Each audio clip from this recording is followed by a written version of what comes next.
I have some great HOA stories for you today, and you're going to love that title story too. Here's our first one. HOA story time. No security light allowed? No problem. Posted by Jaffe Brutus. Years ago, when my wife and I had purchased a home, the builder had told us that it might be part of an HOA, depending on how many homes that they ultimately constructed. We were among the first 5 buyers, so we pretty much had free reign to change what we wanted, via permissions from the builders, that those changes would be added to what was turned over to the HOA, and for as long as we lived there, the changes could stay. The one change that we did add was a motion security light on the back of our fence, because my neighbor's kid would smoke MJ there, and I didn't want to smell it sitting on my patio or when I had the windows open on nice evenings. Well, that went up my neighbor's butt sideways for whatever reason, and she refused to believe her kid would be doing that, even though it didn't point towards any other home, just the grass between my fence and the woods. It kept the kids from smoking the MJ there without calling the cops on something so foolish and petty. But since it was cleared from the builder, she couldn't do anything. Well, 6 months later, we end out with an HOA, and she makes it priority 1 to get the lights. Several other neighbors followed what I did, whose homes faced the wooded area, removed. The requirement to get it changed, since they were builder approved, was 80% of the community, so the only votes to keep came from those of us on the back of the property. So we have to remove them being permanent changes. Not even 3 days later, her kid is again back there smoking the MJ. The HOA counter to why I had it was to call the police non-emergency number, but that's absolutely stupid to risk freaking some kid's life up because he wanted to smoke, when that's an issue his parents, who, remember, don't believe he does it, deal with. So now I am pretty livid. This North American land whale cried to the point that I had to remove a cheap and non-disruptive fix. She refused to be a parent and keep her kid from impeding on us, and so now it's time for me to be petty. The next day, after her kid first went back there, I go out and I buy a 12-foot section of 4x4, wire, concrete, a large planter, and 3 6,000 lumen floodlights, and build essentially a mini portable stadium light setup, rigged to the motion sensor, so whenever anyone passed by my fence, instead of being a small area immediately behind my house lit up, the sun came out to the woods with one light giving her home an X-ray. The first time her kid went back there, it was glorious. I got a picture of him with his device in hand before he skirted off so I could show her proof, and it sent her through the roof, getting those free X-rays. I showed her the picture, and she still didn't care, saying that if it goes off again, she'll call the police, and I was fine with it, because I told her that they'd see the same picture that I'd just shown her. In reality, they wouldn't, but Martha the manatee didn't know that, and I didn't expect her to try and call my bluff, which she never did. Just complained to the HOA. A lot. In the morning time, I'd lay the contraption down so it couldn't be seen, and raise it up after it got dark. About a week after this, I get a summons to the HOA meeting that's happening that week, and since it was disciplinary for my contraption, their lawyer was there and they want to hear the case. So I lay everything out, from builder to pictures showing how the original light didn't shine any brighter than the one on our porch, and it couldn't be seen from inside the homes. Her vendetta to change the HOA rules to suit what she wanted, and 3 of the 5 other neighbors who had to remove their security lights were also there to argue for getting them back when I went. After about 40 minutes, the lawyer comes back and pretty much said, "Well, Mr. and Mrs. Jaffe Brutus, you're right. This isn't a permanent structure, so it technically is allowed, but you can't have a light facing her property any longer.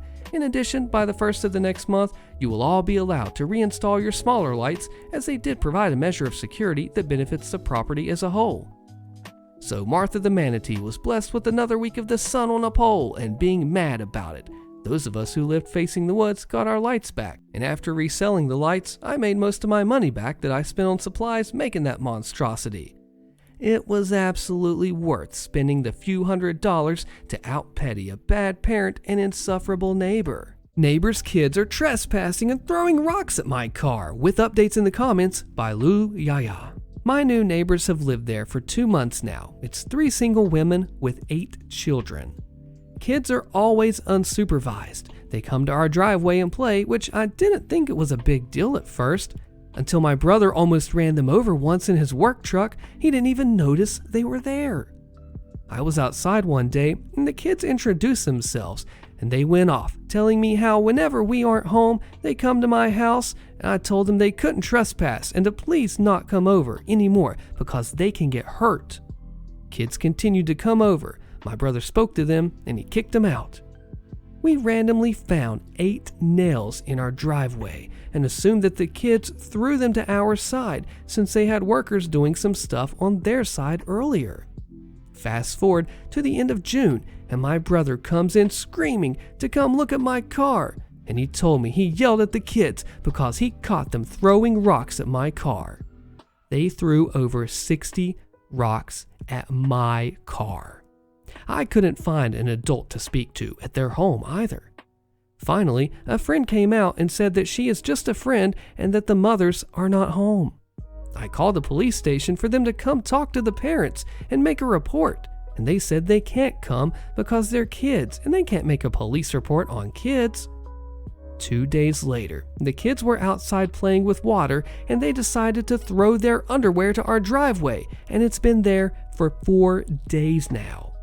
Yesterday, I came home from work and I heard bangs in my window. I ran to the front of the house and the kids were ready to throw another rock at my window when I told them to stop. I went over to their house and knocked for 10 minutes while their door was open and a newborn baby was just there at the door.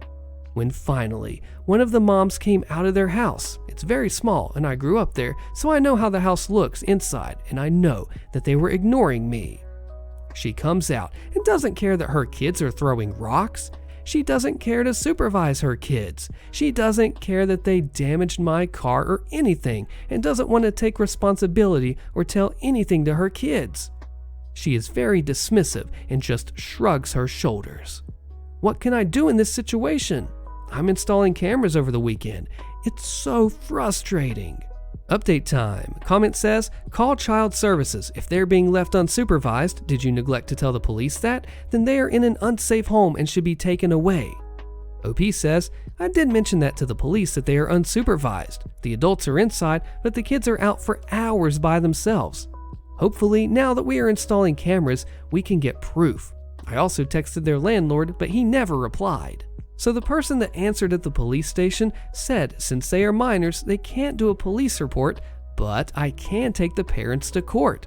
I told her, well, I don't need a police report to have proof of the incidents. She said no. I asked her if I need a report for my car insurance. She said no. I called my insurance and they said a police report will help. But my insurance wants me to pay my deductible, which I don't want to pay. The kids are 3 to 6 years old, and she said if they were 12 and older, they can do something. So I told the officer that answered, so kids can just damage someone else's property? She said no, that I need to take them to court, but they can't do a police report on kids. This is based in the USA as well, and you gotta call CPS, take them to court. I know it sucks for the kids, but these parents are not giving them the life that they need, and those kids need to be somewhere with love and care. That's what I say as a dad myself. New neighbors, apartment neighbor from heck, with updates, posted by my little Artmare. Today, I went outside after my cameras flagged someone opening the gate to our yard and walking on our porch. I headed outside and saw that 2 bags of dirt that I had on the porch were now on the sidewalk in front of my house, and the gate was open. I walked over, picked it up, and then promptly heard, "Hey, that's mine." I've been dealing with hordes of porch pirates that all say similar phrases when caught, so I told her, "No, it's not. I have you on camera grabbing it off of my porch." Now, here's where the story gets interesting. She started getting ticked, yelling something on the phone, and then told me that her dad dropped them off to the wrong house. These bags were sitting there since last Friday, coincidentally the same day my wife and I cleaned out our old car for a trade-in.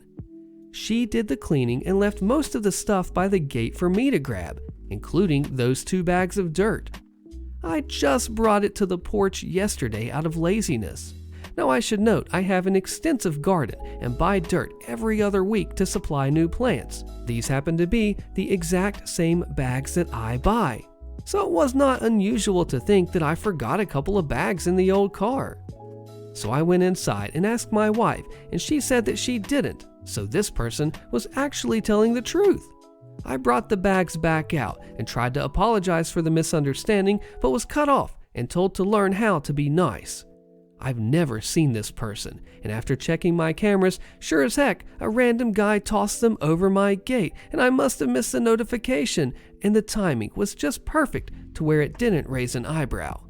No idea where she lives, but she carried the bags off, so it must be close. Should be fun moving forward. Update time. I don't plan on really attempting to apologize again, more so explain why I acted the way that I did and try to reset their interpretation of me via gift giving, so I don't have to deal with any more nonsense. They aren't the first neighbors to do something similar and then retaliate, hence the reason that I have cameras to begin with. Don't worry, I know what she did was rude as heck. Leaving the gate open honestly really screwed with me because my dog followed me out the second time and could have potentially escaped. I should have closed it, but my mind was elsewhere at the moment. Yeah, I honestly feel bad for being a jerk off from the get-go. In my defense, similar things have happened multiple times with much different results. If I see her again, I'm going to try to explain my train of thought today, but who knows, maybe even offer a free plant cutting to help keep the peace. After talking to my wife and thinking about it, you're right, I wasn't a jerk. I think that last night I felt sympathy in the moment, imagining if I botched a delivery like that and had to recover it. But thinking about it makes me realize that, regardless of her efforts, what she did was unacceptable. Don't worry, we have an extensive camera system. I actually have to shut some down during busy hours because of how many notifications I get. 3 different lots we park in around our house, depending on which ones are full, and I have them all covered. Wanted to update everyone who's interested. It turns out it's the stepdaughter of a neighbor that I talk to regularly who just moved in next door. They came over and apologized for what happened. Yeah, it's a misunderstanding, but they better apologize. She was rude to you, OP, and now at least you can move forward on decent terms, I guess. So several years ago, my friend, we'll call him Boris, and I would always help each other do the spring cleanup for our properties. This included taking out damaged trees, preparing garden plots, and taking care of our weed-infested yards. I was going to be first on the cleanup detail, so I prepared tools and implements the Friday before the big cleanup was to happen. Sharpening tools and chainsaw chains, lawnmower blades, and just getting everything in order. Among those tasks was mixing what we had with 2-cycle oil. Finished up kinda late and generally put things away for the next day.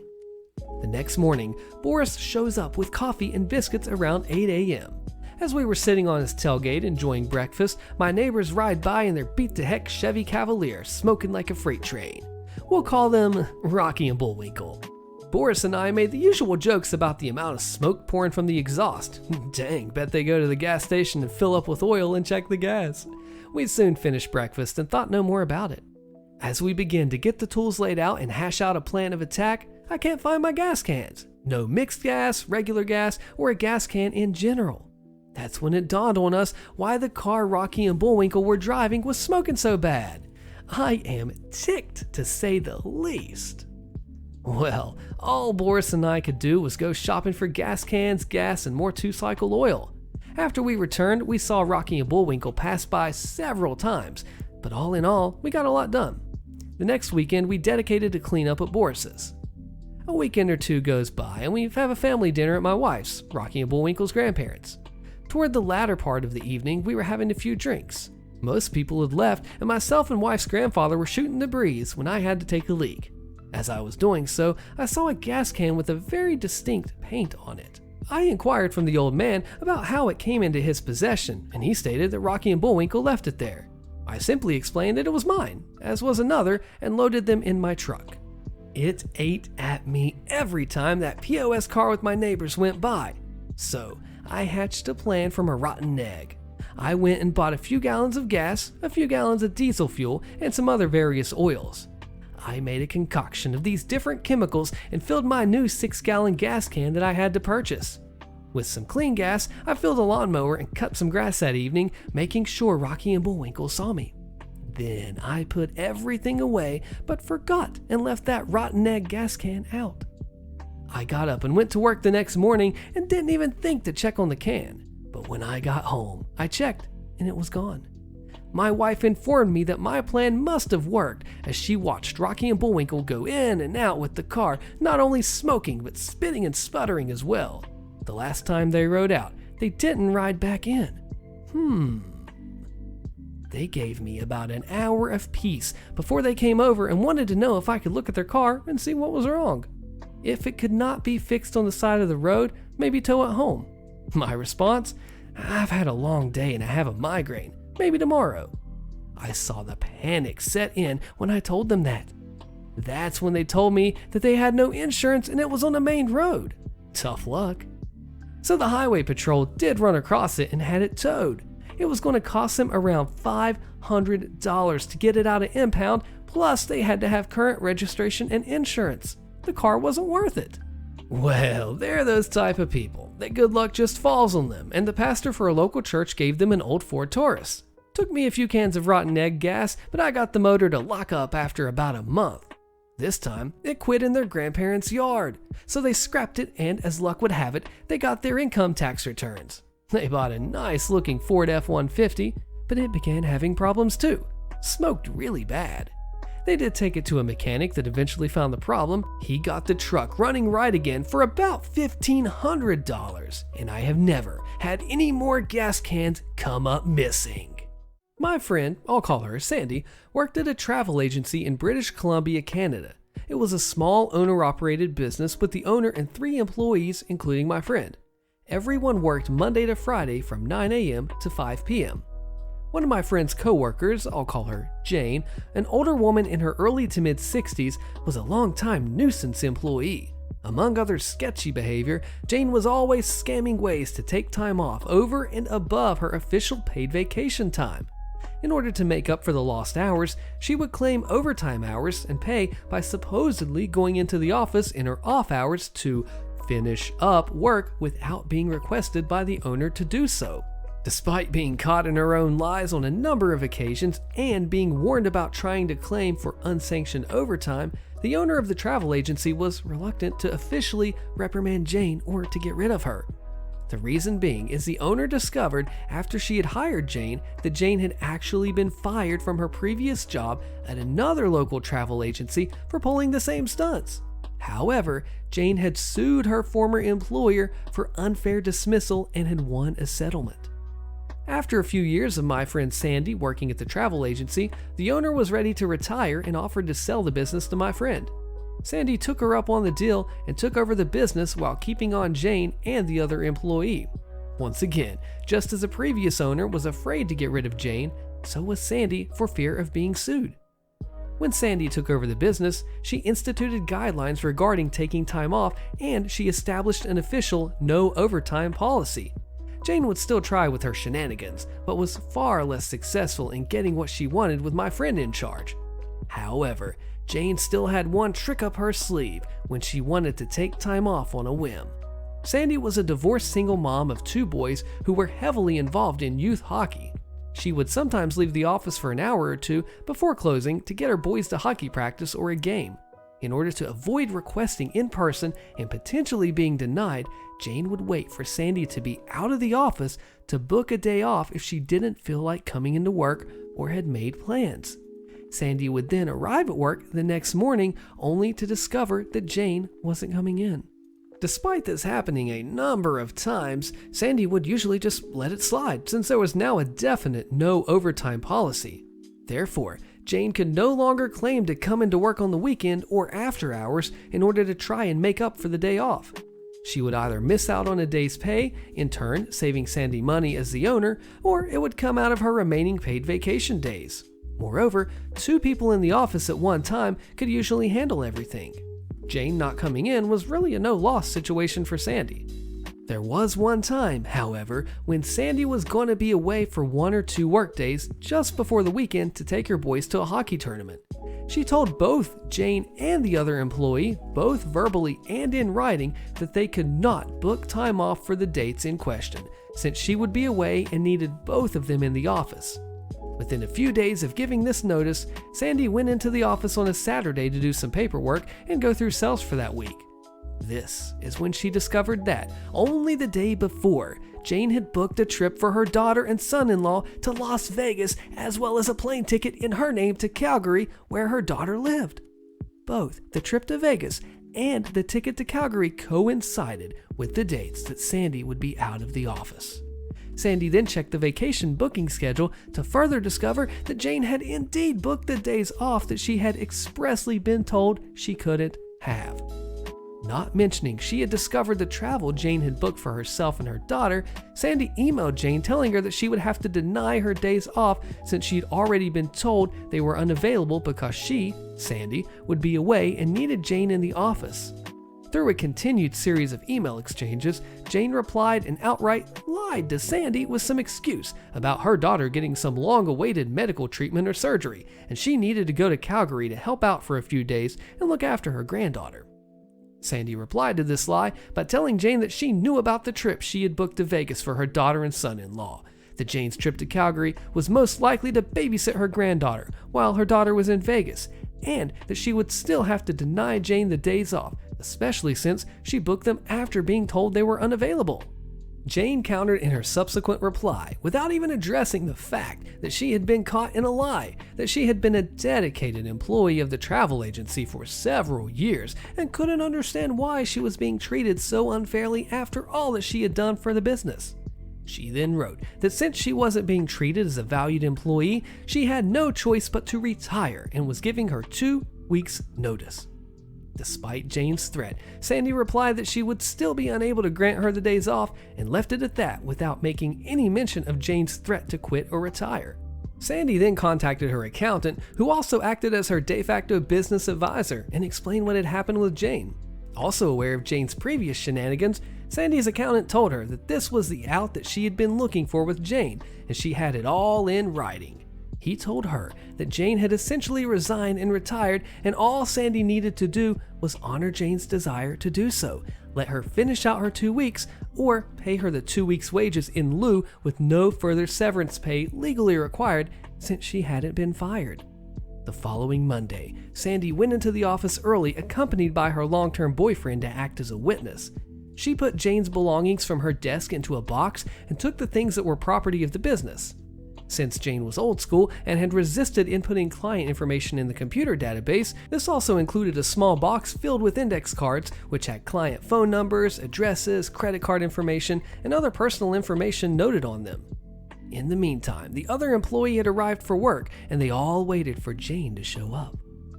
Jane arrived just before 9 o'clock, acting as though nothing had happened, and greeted everyone with a "good morning" as she walked through the door.